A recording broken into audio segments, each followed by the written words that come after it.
BNP কিন্তু জামাত নির্ভরী একটি দেশ, একটি দল, এবং সেটা দেশের বিভিন্ন অঞ্চলে এবং আপনার ঢাকায়ও তাই। এবং জামাতের প্রতি বিএনপির যে ভূমিকাটা থাকার দরকার ছিল সেটা কিন্তু এই যুদ্ধাপরাধের বিচারের ক্ষেত্রে নেওয়া হয় না। সেই ক্ষেত্রে একটা মতদ্বৈধতা আছে।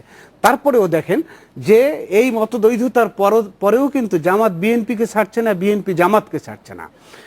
আরেকটি বিষয় আমি যেটা বলি, যেটা আওয়ামী লীগ অথবা বিএনপি এর মধ্যে যে দ্বন্দ্ব, এটা দীর্ঘদিনের থাকবে, এটা কিন্তু খুব সহজে যাবে না।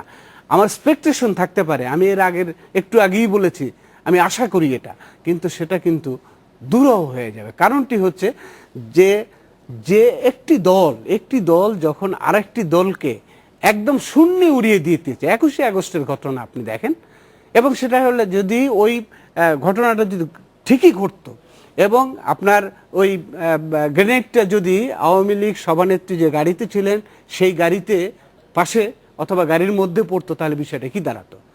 এই যে মানুষ মেরে ফেলার রাজনীতি, সেই জায়গাটায় একদিকে আপনি মেরে ফেলবেন, আর একদিকে ভালোবাসার কথা বলবেন এবং আপনি মানে বৈঠক করবেন বা আন্দোলন যাতে না হয় আপনি স্থিমিত করার চেষ্টা করবেন, আপনার কিন্তু সমঝোতা হওয়া খুব কঠিন হয়ে পড়বে। তারপরেও তো মানুষ আশা করে যে রাজনৈতিক নেতৃত্ব এমন একটা জায়গায় আসুক যাতে মানুষ একটু সুখে শান্তিতে ভালোভাবে দেশটাকে সামনের দিকে এগিয়ে নিয়ে যেতে চায়। আরেকটি আমি বলে শেষ করি যে দেশ তো থেমে থাকছে না। আপনি মানে হামলা মামলা গ্রেনেড চার্জ করে মানুষ মারা ইত্যাদি ইত্যাদি যা কিছু হচ্ছে, তারপরে কিন্তু দেশটা কিন্তু সামনে থাকছে না। আপনি চাইলেও কিন্তু পেছনে যেতে পারবেন না, আপনাকে কিন্তু সামনেই যেতে হবে। সুতরাং সেই দেশটাকে আপনি সামনের দিকে এক হয়ে একাত্রে সামনের দিকে এগিয়ে নিতে আপত্তিটা কোথায়, আমি এইটা বুঝতে পারি না। দেশের ডেভেলপমেন্ট তো বন্ধ নেই। আপনি চিন্তা করেন যে আমাদের দেশে এই অঞ্চলে এই স্বাধীনতার আগে ধরেন আপনি 7.5 কোটি মানুষ ছিল। এই 7.5 কোটি মানুষের খাবার কিন্তু দিতে পারে না গভর্নমেন্ট, এবং বহু লোক মারা গেছে না খেয়ে, আমরা তো তখনও দেখেছি। কিন্তু আজকে এবং হ্যাঁ, দুর্ভিক্ষে বিভিন্ন কারণে মারা গেছে, এবং সেইখানে ধরেন এখন তো 3 গুণ মানুষ হয়েছে এই বাংলাদেশে 3 গুণ মানুষ হয়েছে। তারপর 2 গুণ, 7.5 কোটি 15 কোটি, 15, 17, 18ও বলে অনেকে, আচ্ছা 15ই ধরলাম, 15, তারপরেও কিন্তু মানুষ না খেয়ে বলে না। এই বাংলাদেশ থেকে কিন্তু আপনার চাল রপ্তানি হচ্ছে, এই যে সেদিনও আপনার সিঙ্গাপুর ভিন্ন একটি তাদের রিপোর্ট দিয়েছে যে অর্থনীতি স্থিতিশীল থাকলেও কাঙ্ক্ষিত বিনিয়োগের অভাবে উচ্চ প্রবৃদ্ধি অর্জন করতে পারবে না বাংলাদেশ। আমরা আরো আসলে গুলশান কার্যালয়ে ঘুরে আসতে চাই, সেখানে আমার সহকর্মী অপেক্ষা করছেন, সেখানকার সব শেষ খবর একটু শুনে আসি। গুলশানে বিএনপি চেয়ারপারসন খালেদা জিয়ার কার্যালয়ে রয়েছেন সহকর্মী কায়কোবাদ আকবর, তার কাছে জানবো সেখানকার সবশেষ পরিস্থিতি। কায়কোবাদ, আপনি শুনতে পাচ্ছেন?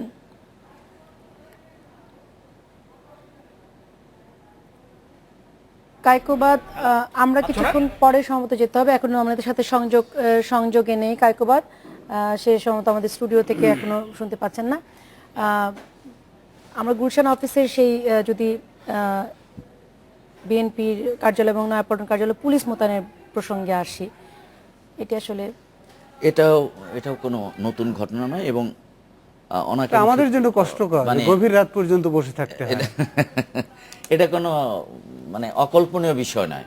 আমরা সবসময় দেখেছি বিএনপি যদি একটা হরতাল ডাকে, 20 দলীয় জোট দিলে একটা হরতাল ডাকে বা একটা আন্দোলনের কর্মসূচি দেয়, একটা ঘোষণা দেয়, তখন এই গিয়ে বিএনপি কার্যালয় অবরুদ্ধ করে রাখে। কেউ ঢুকতে নিলে অ্যারেস্ট, কেউ বেরোতে নিলে অ্যারেস্ট। এটা তো সবসময় আমরা দেখছি লাইভ। আপনি যে দেখানোর চেষ্টা করছেন সেরকম ঘটনা ঘটে কিনা সেটা আপনার ক্যামেরা শুধু নয়, নিশ্চয়ই আরো অনেক ক্যামেরা সেখানে হাজির আছে। এটাই সরকার করে আসছে, অপ্রয়োজনীয় এবং অনাকাঙ্ক্ষিত। কোনো প্রয়োজন নাই তো। বিএনপি অফিস, বিএনপির নিজেদের রাজনৈতিক দলের একটি অফিস, সেখানে কে গেল কে না আসলো, তার দলের সমর্থকরা গেল আসলো, কি যায় আসে? এবং ইন্টারেস্টিংলি আমি গত শুক্রবার বোধহয় একটা পার্টিতে গেছি, তো ওখান থেকে ফেরার পথে আমার গাড়ি আটকাচ্ছে। কেন গাড়ি আটকালেন কেন? বলে না, আপনার পরিচয় দিতে হবে। আমরা আপনার কাছে আমার পরিচয় দিতে হবে কেন? আমি এই বাসায় পার্টিতে আসছি, আমি ফেরত যাচ্ছি। বলে আপনার পরিচয় দিতে হবে। বলেন কেন? না, আপনি কে? প্রথম দিকে বলতে চায় না, তারপরে বলে যে উনি নাকি গোয়েন্দা সংস্থার লোক, অতএব তার কাছে আমার পরিচয় দিতে হবে। But why? আমি একজন, না নিরাপত্তা, আমি ধরেন আলতাফ মাহমুদের বাসায় আমি দাওয়াত খেতে গেছি রাতের বেলা।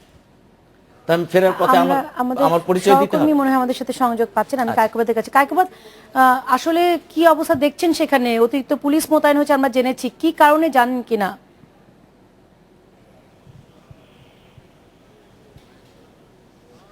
আমরা জানাতুল ফেরদৌসী আমরা বেশ কিছুক্ষণ আগেই বিএনপি চেয়ারপারসনের গুলশান কার্যালয়ে এখানে অবস্থান করেছি এবং এখানে আমরা দেখতে পাচ্ছি প্রচুর পরিমাণে পুলিশ এবং আমরা নিজেরাও কিন্তু ঢুকতে পারছিলাম না।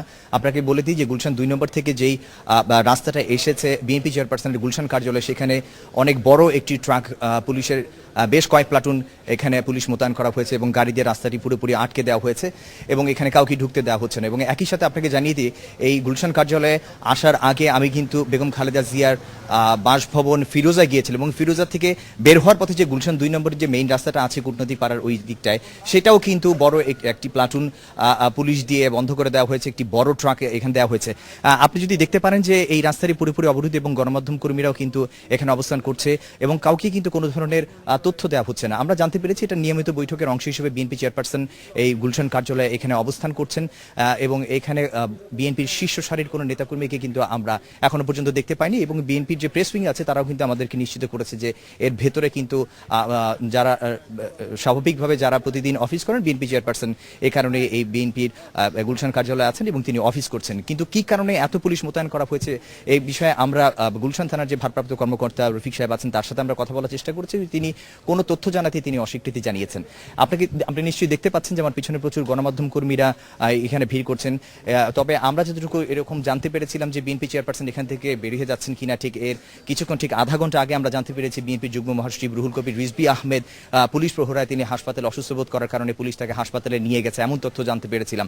তো এখন বিএনপি চেয়ারপারসন কি এখান থেকে বের হতে চেয়েছিলেন কিনা, বা আপনি জানেন যে 5ই জানুয়ারি আওয়ামী লীগ পালন করছে গণতন্ত্র বিজয় দিবস হিসেবে এবং একই সাথে পাল্টাপাল্টি সমাবেশ করেছে গণতন্ত্র হত্যা দিবস হিসেবে। বিএনপি যে পাল্টাপাল্টি সমাবেশকে ঘিরে কিন্তু এক ধরনের উত্তেজনা তৈরি হয়েছে। সেক্ষেত্রে কি বেগম খালেদা জিয়া আগেই এখান থেকে বিএনপির কেন্দ্রীয় কার্যালয়ে পল্টনে চলে যেতে চেয়েছিলেন কিনা, বা এই কারণেই কি এত সংখ্যক পুলিশ মোতায়েন করা হয়েছে কিনা? কারণ আমরা জানি যে গত বছর কিন্তু 30 ডিসেম্বর 29 এবং 30 ডিসেম্বর কিন্তু বিএনপি চেয়ারপারসন ছিল।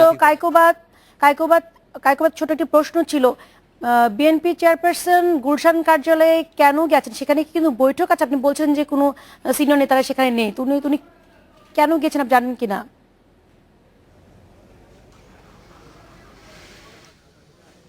বিএনপির প্রেস উইংয়ের পক্ষ থেকে আমাদেরকে বলা হয়েছে নিয়মিত অফিস করছেন বিএনপি চেয়ারপারসন এবং তিনি এখনো পর্যন্ত এই গুলশান কার্যালয়ে আছেন এবং তিনি এখানেই আছেন। তিনি কখন ঠিক বেরিয়ে যাবেন এই ধরনের কোনো তথ্য দেওয়া হচ্ছে না এবং আমি তাকে জিজ্ঞেস করেছিলাম আজকে কোনো স্থায়ী কমিটির বৈঠক আছে কিনা বা বিএনপি শীর্ষ সারির কোনো নেতাকর্মী আছে কিনা, এবং তারা কোনো কিছুই বলতে অস্বীকৃতি জানিয়েছেন এবং তিনি বলছেন যে এখানে কোনো ধরনের বৈঠক নেই, নিয়মিত তার অফিসের কার্যালয়ে তিনি এসেছেন এবং তিনি তার অফিস করছেন।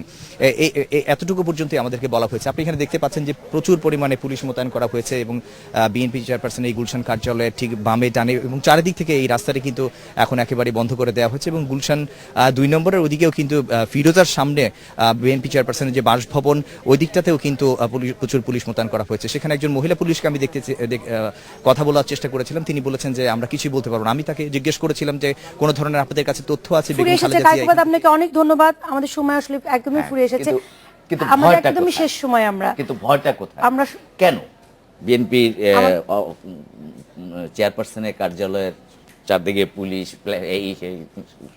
নিরাপত্তার জন্য তো থাকতে পারে, সেটা তো উনি চেয়েছেন কিনা তা তো বলছে না। কোনো কথা হলে বিরোধী দলের একজন, হ্যাঁ, আমার কথা হলো যে কি ভয়টা কি, সরকারের ভয়টা কোথায়? এর আগেও দেখছি আমরা বালি ট্র্যাক ফেলে এই পুরো রাস্তা বন্ধ করে দেওয়া হয়েছে, শত শত পুলিশ আমাদের যেতেও দেয়নি।